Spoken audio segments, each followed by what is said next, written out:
नमस्कार, मैं हूं शुभम त्रिपाठी। लगातार न्यूज स्टेट पर चंद्र ग्रहण से जुड़ी हुई है मेगा कवरेज जारी है। हमारे साथ वाराणसी से राम नारायण द्विवेदी ज्योतिषाचार्य बने हुए हैं, संजीव अग्नोत्री ज्योतिषाचार्य हमारे साथ में हैं और प्रकाश जोशी ज्योतिर्वेद हमारे साथ जुड़े हैं। आप सभी का एक बार फिर से स्वागत है।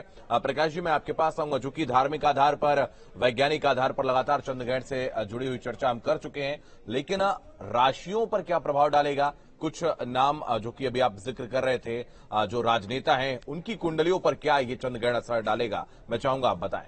देखिए, इससे पहले सूर्य ग्रहण भी पड़ा था और ये चंद्र ग्रहण भी पड़ रहा है। तो देखा जाए तो 15 दिन के अंदर जो ये दो ग्रहण पड़ रहे हैं उसका जो प्रभाव है वो रहेगा। पहला जो ग्रहण था वो कहीं ना कहीं तुला राशि के अंदर था, स्वाति नक्षत्र में पड़ा था। अब जो है भरणी नक्षत्र के अंदर ये ग्रहण पड़ रहा है, तो कहीं ना कहीं पहला चीज की रूस और यूक्रेन का जो युद्ध है ये ज्यादा बढ़ सकता है और ये कहीं ना कहीं ये जो दो ग्रहण है इसकी वजह से युद्ध में आपको और ज्यादा खबरें 2 महीने तक आपको सुनाई दे सकती है। साथ ही साथ ये जो ग्रहण का प्रभाव है पाकिस्तान, अफगानिस्तान में भी आपको दिखेगा, तो यहाँ के लिए भी स्थिति बहुत अच्छी नहीं है। कहीं ना कहीं युद्ध की हिंसा, जनता का विद्रोह, राजनेताओं के लिए कष्ट, मतलब यहाँ भी 2 महीने क्लेश ही रहेगा। साथ ही साथ अमेरिका, ऑस्ट्रेलिया, कनाडा पे ये ग्रहण का प्रभाव है। वहां पर अभी शुरुआत वहीं से हुई है और अब समाप्ति की ओर भारत की ओर ये आ गया है। तो कहीं ना कहीं यहाँ पर भयंकर तूफान, समुद्री तूफान और सुनामी, कैटरीना जैसे तूफान के नाम तो अलग अलग रख देते हैं वैज्ञानिक, उस टाइप के आपको तूफान दिखाई देंगे। भारत के अंदर देखा जाए और एशिया के अंदर देखा जाए, भूकंप के प्रकोप इस ग्रहण के माध्यम से आ सकते हैं। तो ये जो मेदनीय ज्योतिष के अनुसार ये प्रभाव रहेंगे इन दोनों ग्रहणों के। और क्योंकि चंद्रमा जो होता है वो फास्ट मूविंग प्लैनेट है, 2.25 दिन के अंदर अपनी एक राशि परिवर्तन कर लेता है। तो कहीं ना कहीं देखा जाए इसका जो प्रभाव होता है वो 6-8 घंटे के बाद ही इफेक्ट आपको नजर आएगा।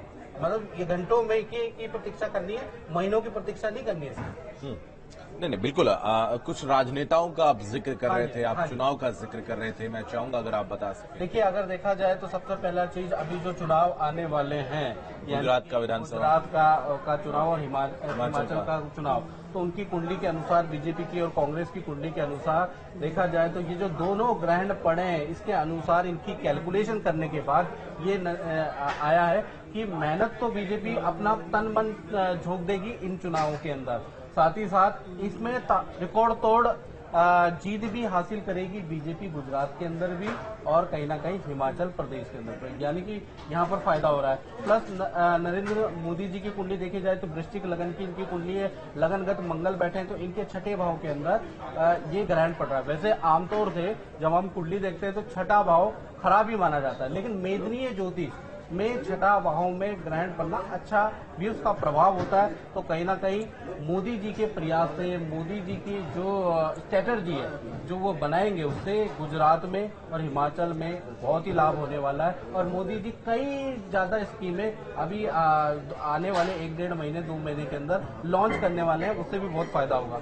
राहुल गांधी जी की कुंडली में अगर देखा जाए, इनकी 2 कुंडलियां होती है, बड़ी कंफ्यूजन रहती है। कुछ ज्योतिषी कहते हैं कर्क लगन की कुंडली है, कुछ ज्योतिषी कहते हैं तुला लगन की कुंडली है। तो तुला लगन की मैं कुंडली देख लेता हूँ, मुझे थोड़ा ऑथेंटिक लगती है, क्योंकि सप्तम भाव में शनि है तो शादी में थोड़ा दुविधा करता है, तो वो कैलकुलेशन के हिसाब से देख लेते हैं। तो तुला लगन की जो कुंडली है उसके हिसाब से देखा जाए तो इनके सप्तम भाव के अंदर ही देखा जाए तो कहीं ना कहीं ग्रहण पड़ रहा है, जो थोड़ा सा क्या है कि वहां पर माता या परिवार से संबंधित थोड़ा कष्ट या माता की बीमारी से संबंधित कोई सूचना प्राप्त हो सकती है।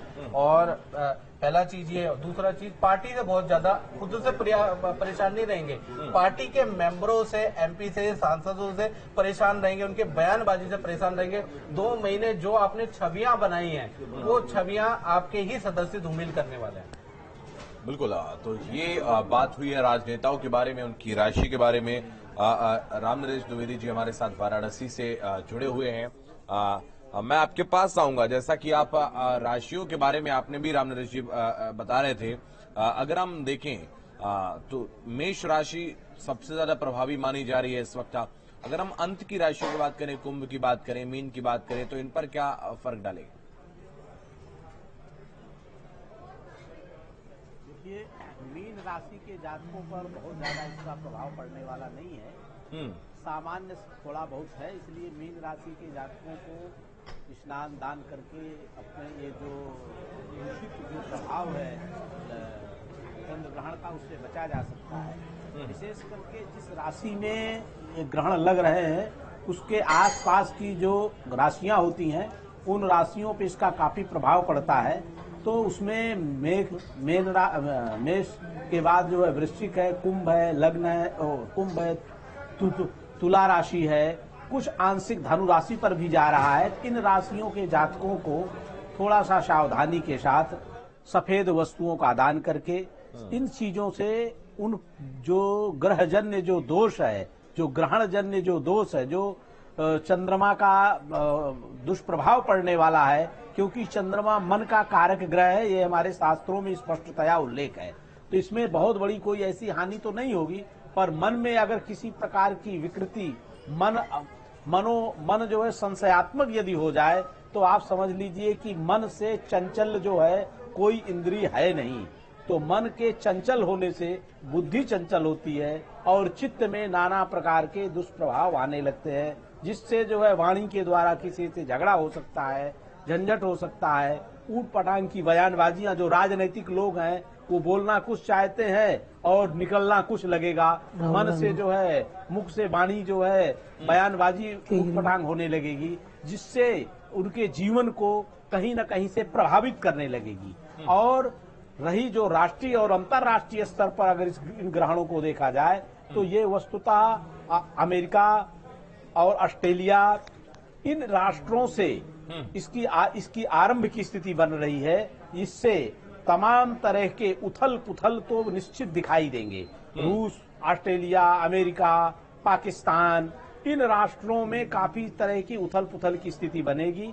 भारत में भी कुछ राजनीतिक उथल पुथल का प्रभाव हम लोगों के सामने दिखाई देगा, लेकिन इसके बाद भी जिस तरह की परिस्थितियां, उन परिस्थितियों में कोई विघटनकारी